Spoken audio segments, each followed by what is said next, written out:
Printing for Gaming. I'm your host, Jefferson J. Thacker, also known as Perram, and I'm joined by Christen Soward, also known as Seventh Mastery. Kristen. I'm Yeah, back. you I are mean, I was back. back a few days ago, but we had an interview episode that was We like did. pre-planned. But I'm back from Essen Spiel. I'm an Yes, you are. international hobbit of mystery now. An international hobbit of mystery. That is amazing. And I want to hear all about it. So let's Yes. hear all about it. Yeah, I guess this is like, what did you do? I printed a bunch of crap and flew across the world, a 30-hour commute to get to Essen. It was not fun. It was not That's fun. Like I towards the end of it, I'm like, I am an airplane person now. I live in the airports. You're an airplane person. I exist only in this weird space of The commercialism that is. liminality of between spaces. Yeah, it's like all these airports are exactly the same, but sometimes I can't read the signs. Yeah, there is like a weird art essay thing I wrote that's specifically about comparing the travel spaces of airspaces to death. Mm-hmm. And I think that there's something there. There is this kind of transitional energy in the airport and the confusion of moving from space to space. And it's weird because I had these 30-hour trips, like I got to experience like the same places at different times of day, like both there and back. And like the nighttime airport is very different than the daytime airport, even though it should in all practicality be like just a 24/7 state But of it isn't, existence. is it? It's not, weird. no. It's weird. I am much more a nighttime airport person. The the bleary-eyed business commuters and the hardcore travelers and the half-haunted, not quite everything's open. You have to just take what you get. There's just such a weird, it's like the Shadowfell version of the daytime airport. And there's this the Chicago airport, like at night when it's completely shut down, and there's like all the dinosaur skeletons around. Ooh. And then like you go underneath the tarmac in these long tunnels to get between the hub stations, and it's like the lights aren't completely on, but some of the art exhibits are on and some of them aren't, and so you get like this weird like chiming in voices from pre-recorded past with some light show, but it's not completely accurate and it's not completely functional while Kind you of walk haunted. through empty hollow. Yeah, it's like this is like 2 steps away from a post-apocalypse, but really it's just the current apocalypse that we're all living in capitalism. I think what is it? I think it's Minneapolis, the international airport, has a bunch of like weird ceiling art displays, and when they're at night, those things look really like creepy and like eerie, otherworldly. So the word I'm looking for. I drink way too much vending machine coffee. Well, I mean, you gotta drink coffee. We have Troy and Blasted Salmon Flange here. Hello, Troy. Hey, hello, Salmon Flange. It's so glad to see you all joining us. Welcome, welcome. Yeah, and then I got to Spiel. Of course, I was repping OPR, so we had this is technically our second convention, but I'm not sure TMX counts. Like, of course it TMX, counts. Loved all 100 of those guests. You painted minis for it. It counts. Yeah, and those minis flew around the world to become demo. They are international robot warriors and other things, right? Yes, and thank you to David and Friend who helped me paint some of those. That was super awesome. So they have now toured the world. They did not survive much. Oh no! Between TMX travel, which TMX was real gentle on them because there was just only one casualty of TMX and it got re-glued. But boy, Essen's a different beast. There are 200,000 attendees at Essen, considering 80,000 attendees at Gen Con. Though Essen counts their numbers differently, I don't really think it's a true 200 to 80 comparison. So it's not like 2.5 times bigger. No, it was honestly, I would say the same. If I had to guess, I would guess the same. Because Gen Con is 80,000 uniques. Yes. And because you count daily attendance, Gen Con's numbers gets really big too. Yeah, and Essence is 200,000 tickets. And so if you appear 4 days, that's 4 tickets. Oh, so the tickets aren't there's not like a pass for like a one and done situation? But I think that just counts as 4. I think the That's 200,000 is interesting. turnstile attendance, Interesting. Hello, which Gen James. Con gives in that like there's like 150,000 turnstile attendance at Gen Con. So yeah, it's bigger but similar. Yeah. Yeah. Yeah. It definitely felt the same on the inside. It was just like this big old giant set of Essen was broken up into like several different halls that were all Mhm. interconnected, but it looked like it was just like a big giant warehouse that got converted into space. But it is one building as opposed to one building and the attendant football stadiums and hotels It and was like if several small buildings were connected with tunnels. Each one of the buildings were about a fourth of the size of the Gen Con main hall. okay. But there were lots of them. There were 8 of them. Some Okay. of them bigger than the others. So like all in all, I would say similar in size. But they Um, were all like demo space stuff. There wasn't like individual room stuff going on, or was there? I don't know. Oh, you don't know. I'd be straight up honest. I don't know about that That's because fair. I That's fair. lived in the vendor hall, Yeah. and that's where I spent all my day. We set Gotcha. up the booth. We had like, some really wild stuff going on when we were setting up the booth. It was like we need a display cabinet. They went to IKEA and bought this display cabinet, a Dultoff, and set it Ah, up, and just built it. and then we just left it there Just because it left. was not worth hauling it back. I have a friend named Dave who Hmm. stands by the opinion that you buy your IKEA when you get to a place and you leave it there. You never actually move your IKEA. I have moved IKEA furniture so many times, Hmm. but yeah, he had a point because I'd say about 1 in 3 of those times a piece never actually survived the drip. It just was shaken apart by Oh, the it's just drive. like this was like we were given this tip from other people that had attended the convention. That was Uh like, huh. no, whenever we show up in town, we buy the Deltoffs because and set them up, and then we just leave them. When we just leave the convention, they stay behind. Do you have to tell anybody, or I just think like I don't know what we're they just supposed to know? do. They just know. Okay, it's past X time. These are all ours now, and like Like there was a hopefully dump area in the back, and like just like throwing a sign "free table, free cabinet" on the things. I'm sure they'll find a home, yeah, I'm sure. I'm sure. or I mean, they'll it's make I their way hope they to the do. dump because there's Oh, lots of trash at the end of a convention. yeah, yeah, there is. Mhm. 3 times. Blast Semifalange says IKEA furniture can be moved a total of 3 times before it becomes way too wobbly. Yeah, I'd say 2 to 3 times. That seems about right for me. By the third time, it's going away. My voice was killed because I got COVID during the convention, so that I was not know. lovely. Again. Is that twice or third time? This is my 5th COVID. Holy what? Did I not Yeah, know that? yeah, I've had COVID a lot. I mean, at this point, like it's just old hat. It's like, oh, hello, COVID. Let's do this again. I It's thought I actually was my getting gentlest COVID, actually. I thought I was getting COVID after FanX, Mm-hmm. which was the convention I went to right before you went to Hessen. Mm-hmm. Nowhere near as big, but still Mm-hmm. pretty cool. Mm-hmm. And not nearly as geeky. Otherwise, there's a lot more 3D printing there this year than there has Mm-hmm. been. But I got super sick from that too. But it There wasn't was COVID. so much 3D printing at Essen. I bet. So much, even more than Gen Con. So there Mm, was like that tons was of a 3D lot. printing companies. Titan Forge was there. Art Yeah. Guild Games was there. There was, gosh, I don't even remember all of the crew that were there. My Mini Factory was Hmm. there.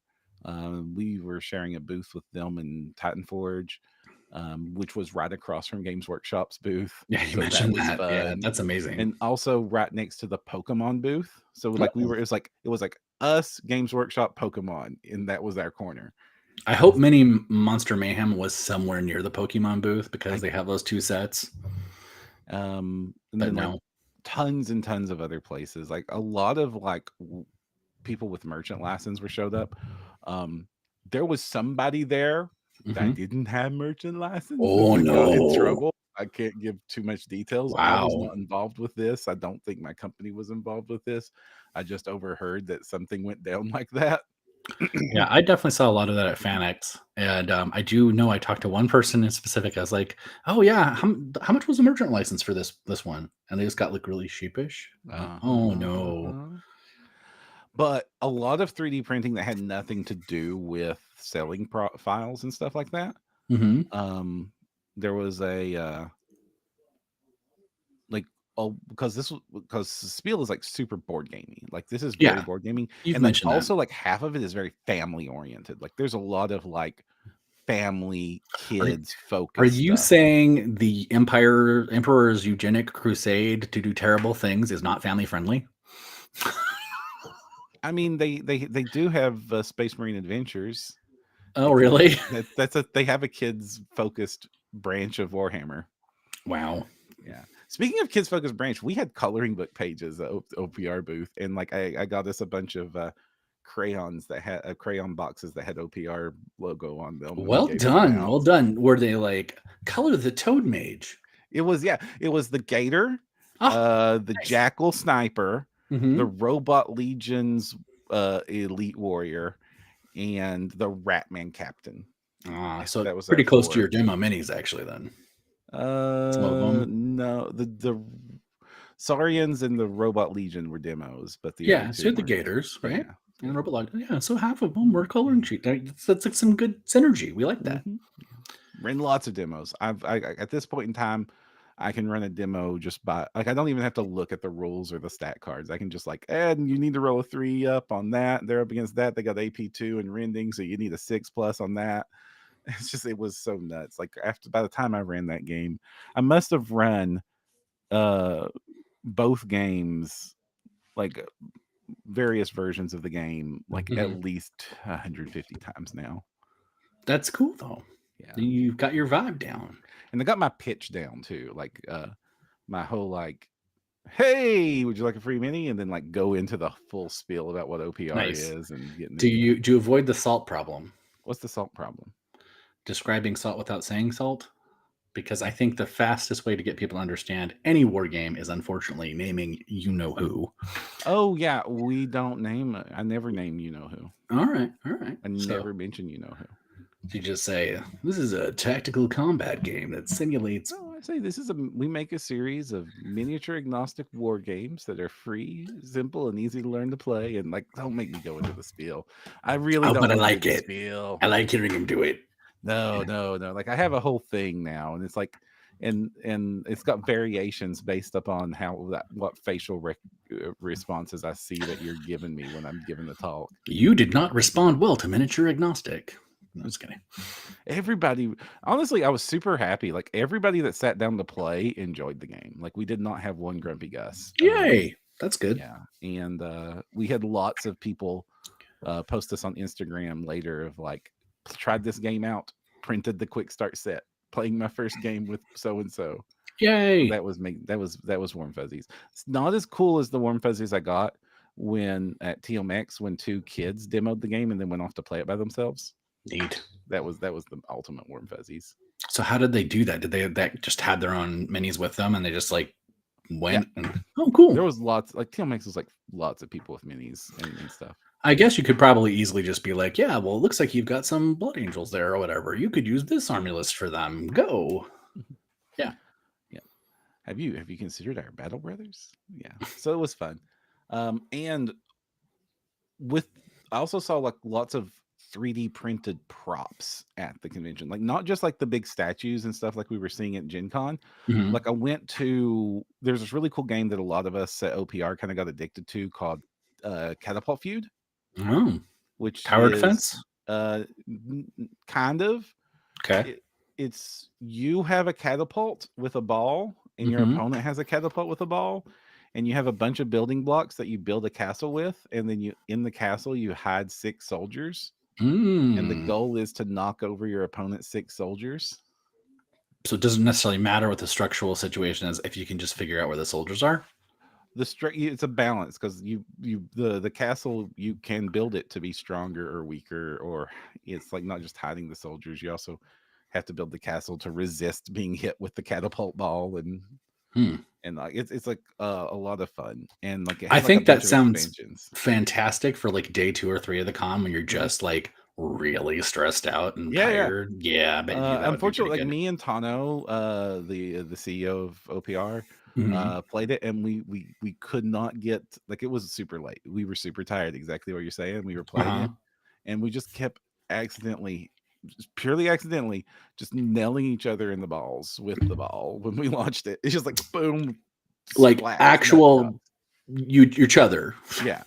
Oh my goodness. Not intentional. It was very funny the first 2 times. You weren't working out any workplace tension? No, I was trying to get his last dude. We had both gotten 5 of each other's soldiers, and we were aiming for the 6th. And so, like, And just somehow dialing in did the that. exact pressure point was just not accurate. I think because I would sail right over his person's head, like, Mhm. and he would wiggle, and then it was just a bam right in the crotch. No. I think that would probably go over a little less well in the wargaming crowd, just in my experience. Choo-choo train. So Perram's got a train going by, and he's got a little second here to go. And why I mention it is they had 3D printed the entire game table that we played on, that had like castle railings and like textured bottoms and stuff. So was it one of those like lock system ones we've seen on Kickstarter? I'm sure it's one we've talked about in the show. I just couldn't tell you which one. It was like this entire giant game table we're playing on, 3D printed, and there's like 12 of them next to us. And like that was really cool to see. And that is neat. Yeah, lots of 3D printed terrain everywhere. People selling custom 3D printed terrain. Like, so one person selling like really big grimdark terrain, like crashed orc shuttles and like really awesome looking towers and ruined churches. And was it 3D printed also? Yeah, it was all 3D printed, and it was all custom designs. Like, it wasn't like licensed stuff. It was like he made this stuff and sells it bespoke. And I'm like, that's cool as heck. I'm reaching out to a guy I met at FanX because I was like, wow, do you have like a merchant license? Like, what is all this stuff? I was looking at it and I couldn't quite place it. And he's like, no, they're all mine. And I'm like, you have like hundreds of designs. I was like, what's your My Mini Factory store? And he's like, I don't have one. And I'm like, no one knows who you are. You just sell these physically? And he's like, yeah. I'm like, dude, you could make bank selling your files. So hopefully we'll get him on the show. I'll see, but I don't want to say anything nice. at a school. So we'll just say it was really neat to see that kind of bespoke custom work. I got some beholders and stuff, and this really cool rat thing. And I've never seen anything like any of it. So, let's see, Artist Opus was there. I got to meet the crew of that and I picked up the Series D finally. That was my one splurge item for the con. I still wonder whether or not I am worthy of such a brush, but I have my ghost finds and I still barely use those because like they're so nice that I'm like, I have learned to just shut up and use the brush. Like, use the nice brush. Look, life is too short to make myself suffer with a crappy brush. Meanwhile, here I am, speed painting with a craft store brush. Hey, craft store brushes have their place in the world. Although I will stand by dollar store dry brushing sometimes, depending on what you're doing. It can be fantastic. But I've got these nice little Kalinskis right here. Oh, and I'm going to use them. You're going to use them. I'm going to use them. I want to see the picture of their demise when they're finally gone, as proof that you have followed through on your commitment to use them. Because my nicest brushes, I literally have used like 2 of them. Yeah, but I also use this on all my brushes. Like at the end of we are an audio show. What is this? This is the Masters brush cleaner and preserver. It's brush soap. It's the brush soap you can get pink, at every isn't it? store. Is it pink? No, this is the Masters. It's smells slightly of lemons. Slightly of lemons. Yeah. Lightly of lemons and parsnip. Sorry. Actually, it smells a lot like lemon. That's a good thing in my book, but yeah. No, I use this on no matter what brush I'm using, unless it is like literally a trash brush that is designed to be the trash brush. But any brush I give a crap about, at the end of the paint session gets cleaned in this. I'm trying to remember if I even have that stuff. Like it's $4. It saves your brushes. Yeah. But also, like seriously, like okay, this is my privilege speaking, okay? Okay. So even if I burn through this Kolinsky brush, in 2 months. Let's say I burn through it. 2 months. You're painting a lot. Go on. Okay. Let's say I burn through this thing in 2 months. You just put it in your mouth, right? Yeah. Okay, just want to make sure. It's only $16. Yeah, true. Only. We're at the top end, like $30. Was it Dallas? I pay more than Dallas. that for Warcraft subscriptions. True. I was thinking from a privateer. Mhm. Dallas at the paint workshops was always putting it in his mouth. I was just like, eh. But he was like, Mhm. no, it's fine. If the paint's good, it's not toxic. I'm like, Oh gosh. Oh, speaking of non-toxic. Speaking of non-toxic Oh, and paint, yeah, you what? I will be trying out the Tooth and Coats paints. They are very powerful. Do not underestimate them. I hear that because I went and watched some of the reviews to kind of prep for it, and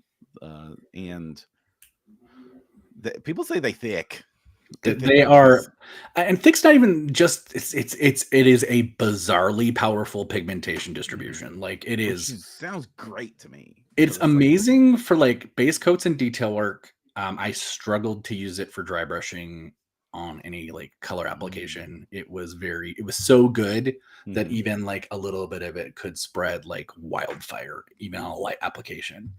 So like if I had a tiny brush and was super careful, awesome. If I was doing base coats, awesome. But like in the middle for me, when I was doing kind of more nuanced stuff or trying to get like also trying to do like a wash with it, I clearly don't know how to do a wash with them because it was not a pleasant experience. I'll just say that. But they are very, very like bright, strong colors. Like one of the best yellow gold ranges, like for non-metallic, I mean, just like yellow and actual like orangey gold they're fantastic. I'm actually hearing the metallics are kind of brilliant. I haven't used mine yet. I think I only got 3 of them. It was a gifted set, so. And that sounds like that's that. And so Germany was cool. It was kind of not the culture shock I thought it was going to be. Yeah. Essen was pretty chill place. I like the fact that they had basically a corner store everywhere. Everywhere. Like every corner had a corner store. So that was neat. Like even in the residential area, we ended up having we had this cool apartment we rented out through Airbnb. Nice. That had like this center courtyard and like 3 apartments in it, and we had 2 of them. And so we just got to hang out in this cool courtyard with a swing and a little dining set in the middle of Germany. You know what that says to me? It says late night con gaming. There is nothing as magical. You know it. What it actually was late night chilling with the gang and our 3rd roommates, which was the Tooth and Coats crew. Nice. Which is why I have Tooth and Coats paints. It's good to be king. But yeah, like that would be a cool hang space. I bet that would be amazing. I can't go into like the things we discussed, but like just if you ever have heard of Owen's Couch, it was very Owen's Couch vibe. I have more than heard. I have lived Owen's Couch. Owen's Couch is like the coolest thing you can do. It was the best part of Gen Con, and now it's virtual. Yeah, I stayed up till like 2 a.m. chatting with Peter, who is like the main paint dude over there, about like various game stuff and things. And stories of He's GW so days, secret because he has some GW connections and I'm sure. Oh, I'm sure. Yeah. So it was very cool, very chill. Quality gossip. I mean, it's like I said, it was very Owen's Couch vibe. It was very a bunch of industry insiders after a very long, exhausting day, cracking open beers and sodas and snacks and spilling the tea. Yeah, lots of tea was spilled. I bet. Like honestly, like that was my whole convention, was like meeting, backroom meeting, That's good though, because meetings at conventions turn into amazing things later. They turn into things sometimes that I get to hold or print. I hope amazing things come from this. And again, like if you are interested in getting into the game industry, and I hate saying this because I know it's another privileged border, but get thine ass to a convention. Seriously. And you know, there are cons like, you know, actually you said TMX, is that the name of it? TMX, yeah. Small industry cons like that can be great. If you're talking RPGs, Gamehole Con, which I am so sad I'm missing this weekend because it's coming up this weekend. It's one of my favorite cons in the world. And you will meet real connections at cons like that. Mhm. There's kind of a sweet spot, right? Because Gen Con, unless you already know you're going to have a meeting with somebody at Gen Con, that is like screaming into a blast furnace. I know. And Gen Con is like Gen Con. Okay, I can't first. I got my start in the industry by going to a Gen Con. Like that's no joke. Fair. But Gen Con is more successful if people already know you or want to know you. Yes. So I go to a Gen Con these days without a plan, and I still have a book schedule because I get invited to 1,000 things. Yes, true. But if you don't have connections, the big cons can be intimidating. You should still go. You should but go for yourself. And then if those things happen, the one thing I will say about going to a con is keep your ear to the ground. And like when it's getting late and things get a little whirly, listen, because at that point you might be invited to the weirdest, coolest stuff, or you might end up at like a bar with like Matt Mercer or whatever it is, So, or lunch with Felicia Day. Whip it out. That would be really cool. Not as if I don't have enough jealousy from this, just the spiel stories alone. Like yeah. Then there's also oh gosh. I will say one thing about going to a con of any size. If you're wanting to get involved in the industry, keep your ears open. And what you want to be doing is finding out how you can help other people solve their problems, not trying to get people to solve your problems. Yes. Yeah. Offer to promote / do the things. If you go to panels, especially the smaller ones, like third party content panels are great for RPG industry. Newer company panels. You're getting an opportunity to give honest feedback that might be like, draw you into somebody's circle. Let's see. Troy said, "What is there a special Minions of Perram shirt we could wear to Gen Con?" It's just this hat. You just need to get a cabbie hat. Yeah. Unfortunately, the best events from my experience are currently kind of post-COVID, not happening regularly. The ones I had the most connections at. Right. And connections are fluid. You need to constantly be making new connections and helping new people and getting involved in new projects. You can't rest on your laurels. Yep. And you're going to do one of two things. You're going to do a whole bunch of new projects constantly and never quite be at ease, or you're going to do the same project over and over and over and over. For 14 years. I have done 12 editions of XY campaign setting. Yeah. I know those people and I love them. You have a niche that people love, freaking do it. Good Lord, how many versions of Rise of the Drow can we get? It's still gonna work. I did not say that, but I was thinking it. I mean, more power to them. Thank goodness. I mean, Jonathan's the Drow amazing, keeps coming out. Right, yeah, but like you can't keep a setting down. I think Legendary has a good vibe. Similarly, so does was it Frog God? Maybe does a lot of those. And what's the last one I was thinking of? I swear, Monty Cook games exist entirely on vibes too. And sure. It works for them. Well, the cool thing about Monty Cook games that just still blows me away is they can do the niche thing, like their thing, which I'm not gonna call Cypher small at this point. I think Cypher's probably in top 10, top 5, maybe even. But they can do a 5e version and a Cypher version, and then usually like a third version, and like.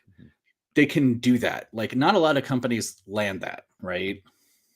Same thing for Legendary. I will give them like immense credit for pulling off PF1, PF2, and 5e stuff constantly. Yeah, Legendary is like really, really good at that multi-edition publishing. Like it's and also like king of the Kickstarters. Like good Lord, they do great Kickstarters. And like never fail me. Like really good. I mean, sometimes they're really late, but I mean, having lived that life though, sometimes that is nothing you can do anything about. I know. And I guess I'm just sort of like personally invested because like the last one I was involved with was the Kingmaker one where I actually wrote for it. Mm. And then just like the waiting 2 years for the thing I wrote to hit public is just like agonizing. I did 18 months, so I was only a little bit over, but I still was way over than what I thought I'd be when I did mine. Mm-hmm. Yeah, But like at this point, Kickstarters are like, weirdly, except for our niche, the 3D printing digital Kickstarter it's like is usually almost just like boom done. boom, like lightning.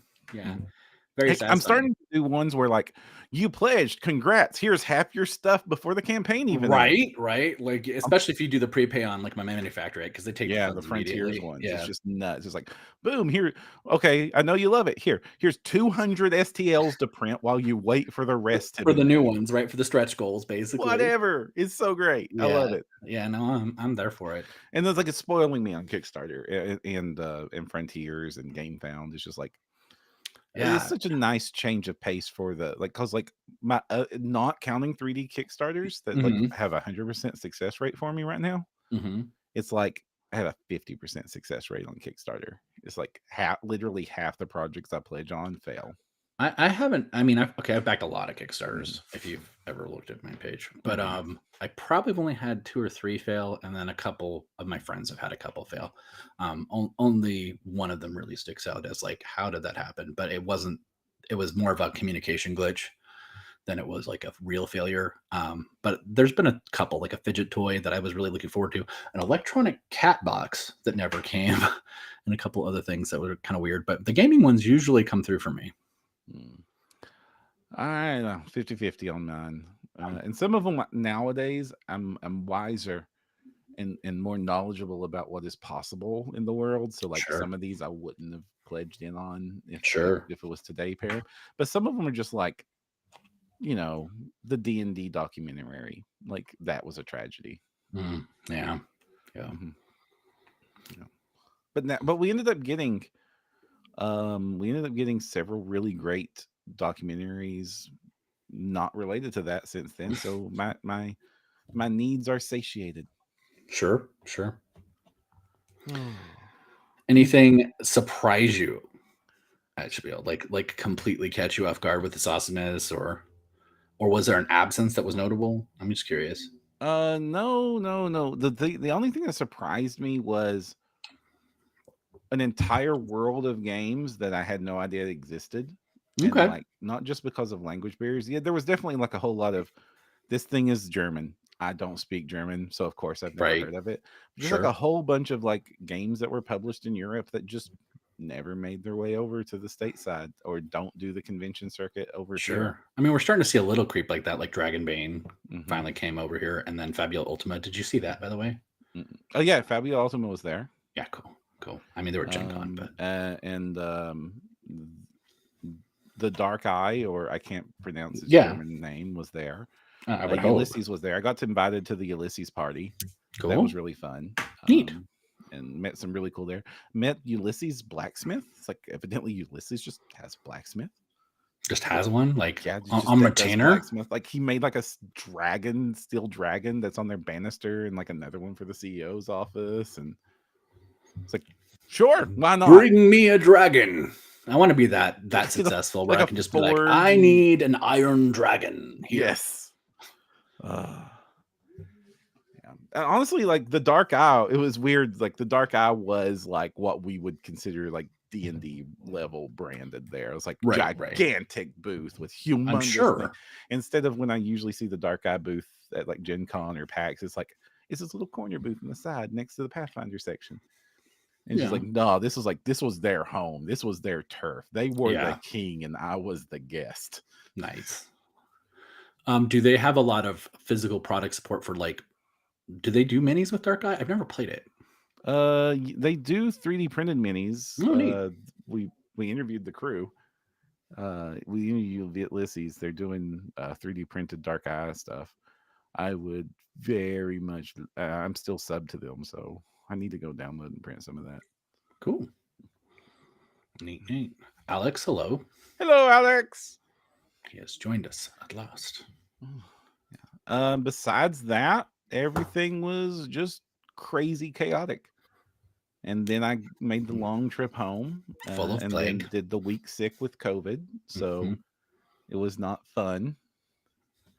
Missed Oktoberfest. By Yeah, a matter of yeah. minutes. Yeah. No orcs for me. No orcs for Perram. I did miss whatever weird thing happened with the cell phones over here or something. Like I was out of the country when that You went mean down. the alert? Yeah, I have no like my phone didn't alert. That was, it was just an alert, like an emergency broadcast Yeah. alert. It wasn't that big a deal. I mean, people are posting like it was, Like but I was just did completely off. I was like, what's going on? What's this zombie apocalypse everybody's tweeting about? Like nothing is happening to me. I'm in Germany. did you get to try any good food? Yes. I'm gonna make a lot of our German fans not happy. Oh no, I had the bread was amazing. bread. Fresh Yeah, bread is usually good. bread So, super amazing. Had lots of different things that were bread based. That was absolutely lovely. hmm I cannot comment on the beer because my medicine means I can't drink alcohol. okay. So I did not get to experience German alcohol, which I hear is also supposed to be amazing. hmm Um, I've heard I the same. I had a German kebab, which Kebab. is not a shish kebab. It's just very like vertically roasted meat, shaved incredibly thin, and put into a wrap of bread and seasoned with toppings and tasty as crap. That was Sounds like a great. Euro to me, but It was very Euro like, okay. but was not. This was a German take on the concept. I mean, I'm intrigued, and I would like to subscribe to that It was newsletter. tasty. It was wonderful. And then because everybody and their mothers was telling me I have to try schnitzel, hmm the gang took me to the best reviewed schnitzel place in Essen. I'm This went sensing this is what you're not going to be this popular is for. where it went south. Yeah, So it wasn't bad. Like I'm because not I saying love schnitzel was schnitzel, because that bad. was going to be fighting words if you said you didn't like it at all. But go on. I was just this was not the revolutionary ambrosia like food that I was led to believe it was. It was a gigantic chicken nugget, but pork.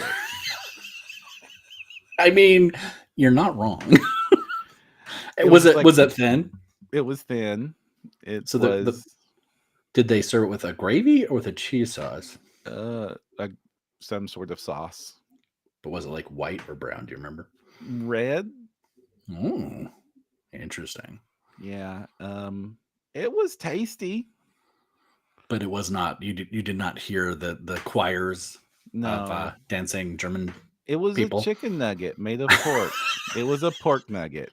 Okay, you might get a little hate for that. I was like, this is fine. I will happily eat this. And I did. I mean, But I love them, but I also like okay. nuggets. So Mhm. It was like a country fried chicken steak. that's what I thought you were gonna say, which I won't necessarily disagree with. I mean, usually the breading's a little bit more contained on the Yeah, schnitzel the I had. breading was thin. It was Yeah, it's nice. not. It's more crispy and thin. hmm And it was edible. It was great. It was not great. It was good. But could you 3D print one?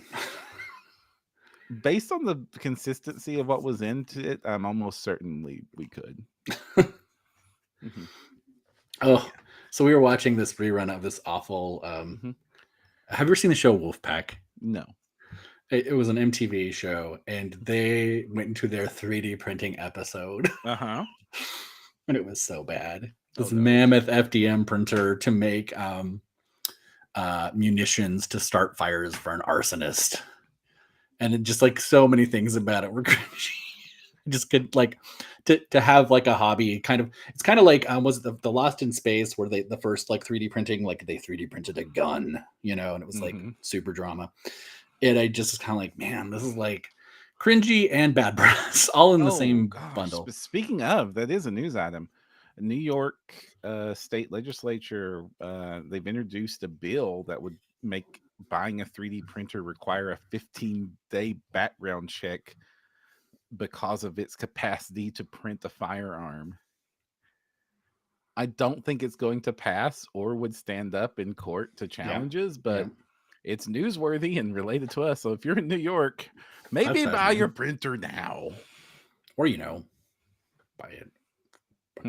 across the state line. Just drive over to New Jersey. Yeah, I wasn't gonna name names, but that's what I was thinking. Yeah, I was in New Jersey for a few hours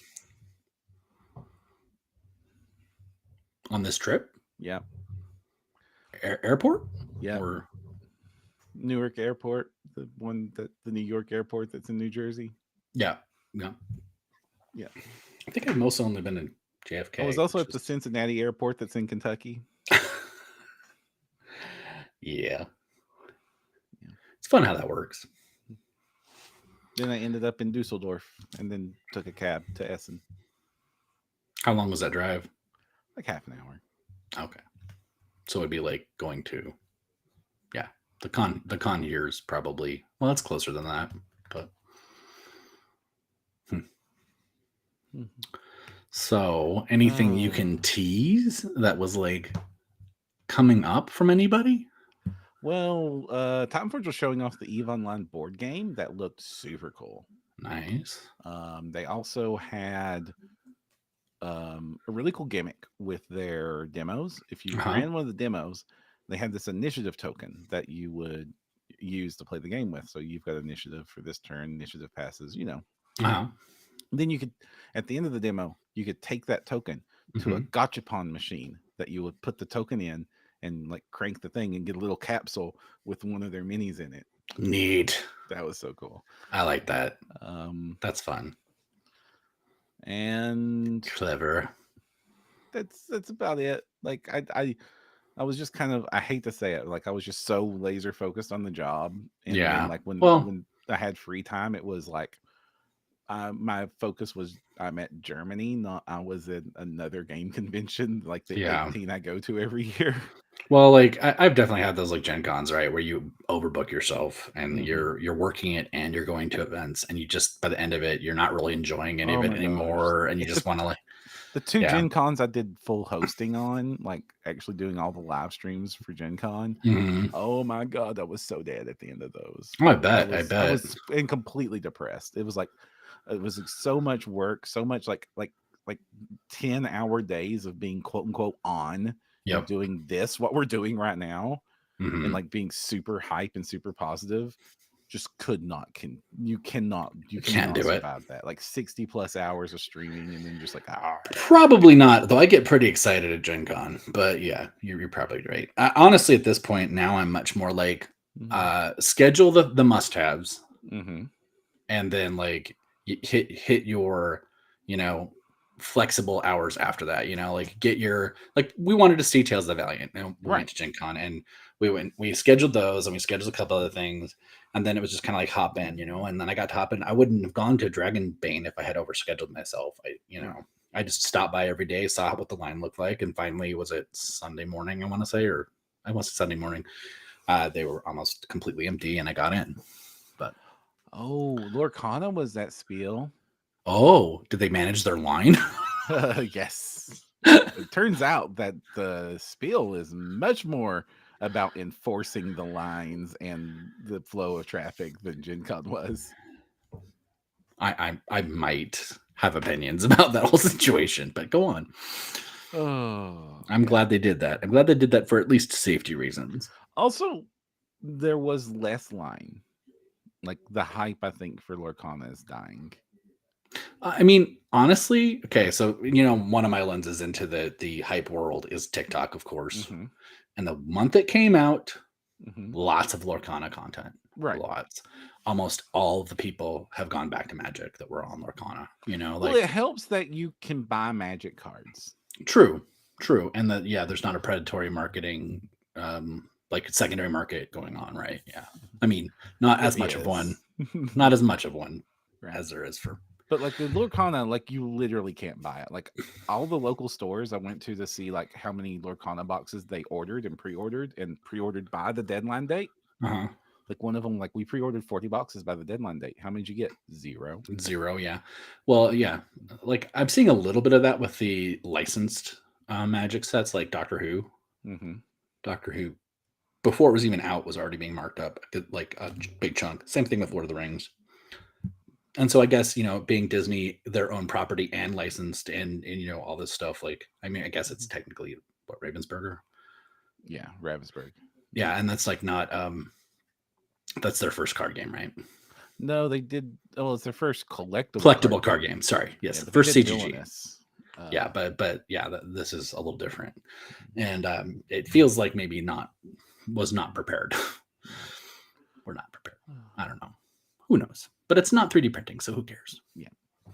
I'm sure there would be all kinds of cool 3D printed accessories and stuff for it. Like, I'd be surprised if there aren't. I bet you. There's already really cool stuff. It's going to be hopefully a good season of stuff like that, where we're seeing all this new properties and stuff come out, and old properties returning. Like, I'm hype. I'm hoping. I was actually hoping we had more creators in the chat tonight, because you know what today was. What? I'm wearing this. It'll give you a narrow hint for why I would be excited about today, but specifically why I'm excited about today. No, it's Planescape Day. Oh, the new Planescape set came out officially today. Wonderful. Mine was savaged. I've already had to submit a return request because it was news. Yes, and does not put a lot of faith in the now internalized distribution system of Wizards. By the way, I don't know if you heard that news. Oh boy.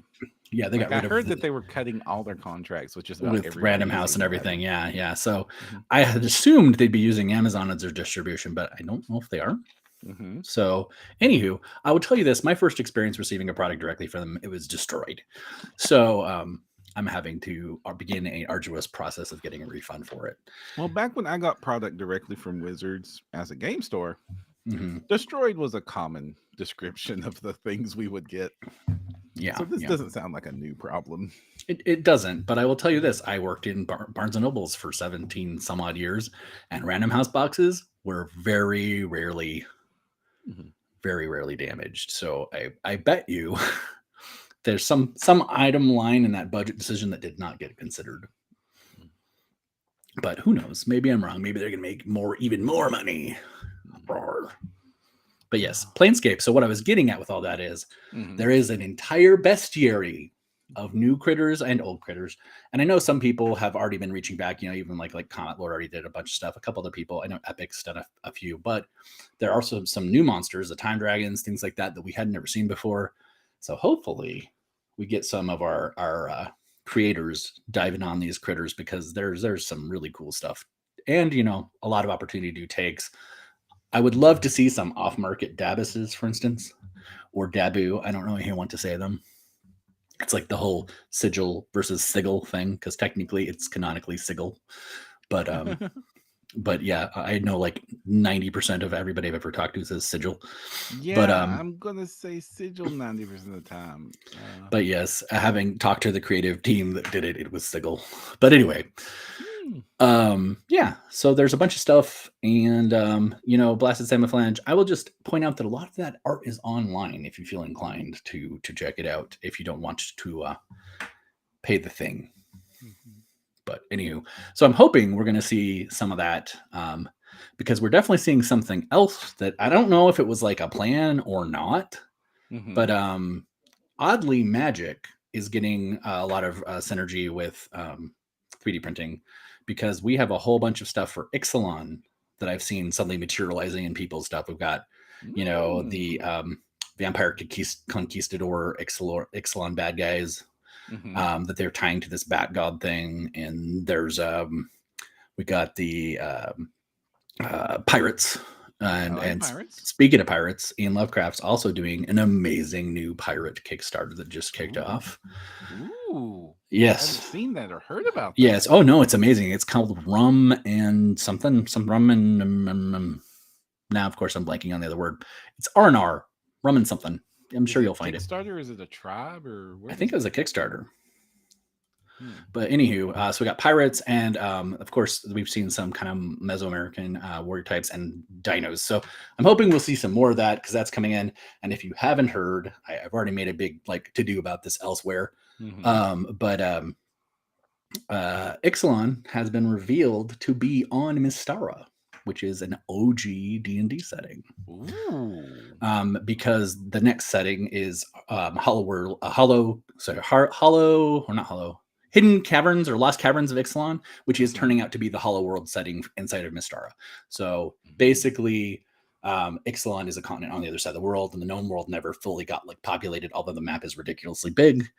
And the Hollow World even added a whole bunch more. But they, during Magic Barcelona Con, let slip that the ancient Ixalan ancestors were the Oltecs, which is totally the name of the culture that's in Hollow World from Mystara. So like super cool, exciting for me to see that. And if you're like a super D&D nerd, but people seem to be jumping on that in the 3D printing zeitgeist because we have all this like Ixalan stuff coming. Hopefully we'll see more. I'd love to see some takes on some of those gods because the artwork is crazy cool. Weird caterpillar, like goddess things and like dinosaur handed demon monster fire breathing things. I mean, like some of the coolest stuff. And I would love to see some people tackle some of it. But again, it also segues nice to that kind of Planescape space. Yeah, I'm hyped for this this new kind of age of proliferation of at least D&D ideas. But you know me, I always like the weird stuff. And I will take a Tyrannosaurus Rex fist over a tentacle. I'm just saying. So there is a...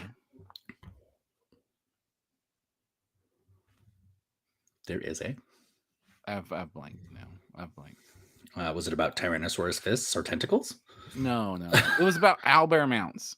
Owlbear mounts. Yes. Artisan Guild. I need to shout out Artisan Guild. This month they released the Hobgoblin set, and the Hobgoblins are riding owlbears. I did see that, of course. Because Artisan Guild makes all their minis mounts swappable between them. They are. So you can now have owlbear mounts for anything that Artisan Guild has ever made. You want wood elves on owlbears? You got it. You want goblins on owlbears? You got it. You want dinosaurs on owlbears? You got it. If you just want 6 awesome owlbear poses, that too. Yeah, they're available without the saddles. They are without the saddles, but I did see that, and I don't know if you remember, I had to convert a Duncan Rhodes mouse to ride on owlbear because in my Wednesday game, I have in fact a monster cowboy who rides an owlbear. Yes. His name is Clover. He's a little cute mouseling, and his he calls it a hootger, but it's an owlbear, and its name is Honey, and it's adorable. Anyway, that is wonderful. It's called Rum and Raising, by the way. The Ian Lovecraft. It's already like ads for that. Has it started? Yeah, it is on. It's already almost 50,000. It's way funded. Of course, we know that because Ian Lovecraft has delivered almost everything I've ever heard of that they've been involved with. I think they maybe supported Lovey and stuff. They supported the one project that wasn't theirs. That was a little too close to Hobbiton, I should recall. But that wasn't their fault. The buildings he made appeared in the next set he made anyway. Yep. Oh, David. Hi, David. Rum and Raising. See, it's like rum raisin cake, but it's instead a cake full of rum and pirates. A pirate ship from Ian Lovecraft. Oh, yes. Heck yeah. Oh, but look at the pirate shantytown thing. It looks my gosh. This is so cool. The freaking boat in the roof of the tavern. Yep. Dude, Ian, you've outdone yourself. This is awesome stuff. It makes so anyway, again, because of Ixalan, I'm like more and more like, do I need to run an in-person Ixalan game where I'm like printing pirate towns? Because there's a pirate fleet, then they have the vampire, whatever. And I believe Titan Forge and Epic both have some like conquistador-y, cleric-y looking things happening that could easily be turned into our vampire, colonizers, whatever they are. And then, we've got the dino sets too. So I'm excited. Hi, David. Hello. David's popping in late, but I think we had a couple disrupted weeks. So hopefully we'll get our rhythm back here now. I love the Sea Fort too. It's just an incredible set. And it's like early bird was like 39. Dragon Trapper's Whale. Although to me, the Dragon Trapper's Whale would be more like Spelljammer. It's still an incredible piece though. I don't know. It's like 5 feet long, though. I I have yet to master FDM printing that I could successfully print that and not like lose my mind because I'm sure it would just fail and fail and fail for me. This is making me really want to get the new freaking Neptune with the Clipper software so I can just pump these out. Mm-hmm. I'm gonna have to do that. I'm But you just already gonna have a have to. 3, don't you? That works pretty I know, good, but doesn't it? 3 doesn't have Clipper. Like the when you have so the difference between a 3D printer without Clipper and a 3D printer with Clipper is that the 3D printer with Clipper is 5 times faster. Fair. I love this cargo too. Like, I love having like little scatter bits that I can keep for because Right. like a lot of times I don't have time to 3D print the whole maps and stuff, or I'm just GMing in a con and I'm traveling light. So Right. I throw stuff like this and bedrolls and doors and stuff and pillars so that I can just like throw down the 2D map and then decorate it with 3D printed stuff. Sure, sure. Like get that like was it Pathfinder has that warehouse map, right? Mm-hmm. Just throw in a bunch of the physical props. And I have tons of the flip maps. They're just like textures Mm-hmm. without any Oh actual yeah. walls. So it's Yeah. like wood texture flip map, stone texture flip map, water texture, grass texture. Well, and you could even do like some of that like was it Cast and Play did that just they have just like a ship wall. Mm-hmm. So you could just kind of like create the outline and then just Mm-hmm. fill it up. Although I really do like the boats in this. They look The buildings fantastic. look glorious. Yeah. Yeah. Yeah. I'm gonna have to, yeah. Like as soon as this episode's over, I'm pledging in. I recommend it. I don't know if the other bird's still there, but you know me. The $44 early bird is still here. Yeah. Maybe not if this episode keeps going. Right. Although I think it's time based, so I think you might be okay. No, I don't this think is was it this numbers? is number based. Oh no. Lots of cool ships. Yep. Oh, this is lovely. This is absolutely lovely. And then, of course, just like every Ian Lovecraft, this is a chance to go back and get their other stuff at stupid prices. $20 for Frost Guard, one of the best sets you could get. Did I get Frostguard? I think I did. Mm-hmm. Now I'm gonna have to go look. The Frost 2, which is the one I talked about that had all the Rohan stuff with the Rohan filed off. Yeah. I have no idea what you're talking about. Dark Alley, Atlantis, the Feywood set, which has the cool freaking dragon that looks just really, really grim dark. Yeah. Lovecraft stuff. Your stuff is just great. Pledge in, really, gang. It's just some of the best terrain you can get, and it's super easy to print on an FDM printer. All right. So that's going to do it for this episode. Do you have anything else to shout out to, Kristen? Just if you are one of my Eldritch Horror boys, something that you don't normally see from a creator who's a fantastic creator anyway, but White Water Wolf Tavern has a very cool eye themed set this month. Kind of got some serious Beholder Nothic vibes. So if you want some like eyeball beasties, because I do love my eye monsters, fantastic set there, and I would definitely check it out because it's not something I would expect from White Wolf Tavern. So they do fantastic work. I just wouldn't expect that from them. If that makes sense.